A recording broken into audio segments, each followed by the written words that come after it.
ভাষণ কারে বলে, ধর্ম ব্যবসা কারে বলে, ভাই ফাড়াই দিছে পুরা। মানে আমি জানি না যে এটার রিয়াকশন বিএনপি কিভাবে দিবে।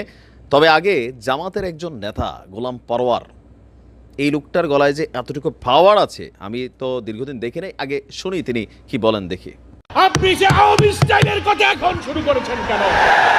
খুব সাবধান হয়ে কথা বলবেন। কোন জায়গায় হাত দিয়েছেন? ধর্ম ব্যবসায়ী আমরা। ভোট যখন আসে তখন টুপি কিনে মসজিদে যান, এটাই হলো ধর্ম ব্যবসা। একটু আগায় তো আরেকটা ঝামেলা। ফলে বাংলাদেশের সরকার, অন্তর্বর্তীকালীন সরকারকে একটি অবাধ, যাই হোক, লম্বা চূড়া একটা বক্তব্য দিয়েছেন। তবে এক বক্তব্যেই গেল কয়েকদিন যাবৎ বিএনপির রুহুল কবির রিজভী, মির্জা আব্বাস, ফখরুল ইসলাম থেকে শুরু করে যারা আপনার মানে জামাতকে নিয়ে কিছু প্রশ্ন করেছিল, সেই প্রশ্নগুলোর অ্যান্সার তিনি এমনভাবে দিয়েছেন। প্রথমত ধর্ম ব্যবসায়ী কারা একটা সংজ্ঞা দিয়েছেন, দেখেন সংজ্ঞাটা মিলে কিনা। তাদের বক্তব্য হচ্ছে, আমরা ধর্ম নিয়ে ব্যবসা করি না, আমরা সারা বছরই টুপি পরি, পাঞ্জাবি পরি, মসজিদে যাই, নামাজ পড়ি, কিন্তু যারা ইলেকশন আসলে মাথাতে টুপি লাগায়, পকেটে আতর রাখে, পাঞ্জাবি পরে, দেখলে মুসাফা করে, সুবহান আল্লাহ, আলহামদুলিল্লাহ, এই ধরনের শব্দ প্রয়োগ করে নির্বাচনের আগে ঘন ঘন মসজিদে যায়, আর মসজিদে গিয়া মিম্বরে দাঁড়াইয়া হুজুরের সাথে এলাকাবাসীর কাছে সালাম বিনিময় কুশলাদি করে, এরাই হচ্ছে প্রকৃত ধর্ম ব্যবসায়ী। কি মনে করেন যে আসলে প্রকৃত ধর্ম ব্যবসায়ী বলতে কি এদেরকে বোঝানো হয়?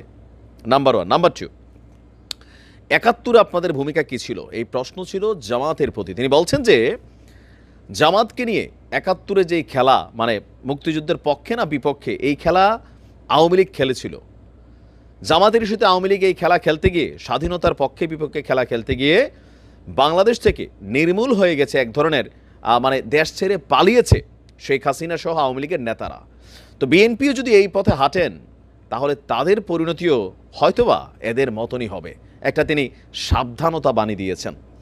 পাশাপাশি তিনি এখানে আরও গুরুত্বপূর্ণ বেশ কিছু আলোচনা এসেছেন বিএনপির জন্য, যে আওয়ামী লীগ এই দেশ থেকে চলে গেছে, মোটামুটি এমপিরা দেশ ছাড়া হয়ে গেছে, কিন্তু এখনও এই দেশে লুটপাট চাঁদাবাজি কারা করছে, ফেসিবাদের কণ্ঠ এখনও নাকি ভাইসে উঠতেছে কাদের মধ্যে? বিএনপির মধ্যে।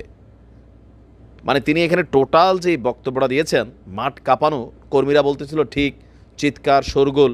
আর এই লম্বাচূড়া করা বক্তব্যে, একটা বক্তব্যের মধ্যে বিএনপির অনেক দিনের, আমি গেল 2 সপ্তাহ বা 3 সপ্তাহ বা আমরা ধরতে পারি 1 মাস, যেই বক্তব্যগুলো ছিল জামাতকে ঘিরে, তারা সেটার উত্তর দিয়েছেন। মোটা কথায় তিনি মোটা দাগ আমি যদি 2 লাইনে বলতে চাই, তিনি এখানে একটা মেসেজ ক্রিয়েট করছেন, জামাতকে যারা নিশ্চিহ্ন করতে চাইছে ইতিহাসে, তারাই হারাই গেছে।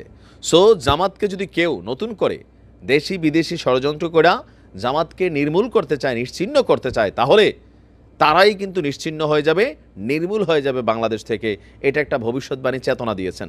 পাশাপাশি জামাতের নেতাকর্মীরা সারা বছরই নামাজ পড়ে, টুপি পরে, রোজা রাখে, মানে সিজনাল তারা ধর্ম ব্যবসায়ী করে না, তারা বাংলাদেশে ইসলামের শাসন, ইসলামী একটা শাসনতন্ত্র ব্যবস্থা তারা তৈরি করতে চায়, তবে আগের থেকে অনেকটা উদার ভঙ্গিতে। যেমন আমরা এবার দেখছি জামাত মানে হিন্দুদের ইস্যুতে, সংখ্যালঘু শুধু হিন্দু না, অন্যান্য যারা ধর্মের আছেন তাদেরকেও কাছে টানার জন্য একটা কৌশলে হাঁটছেন।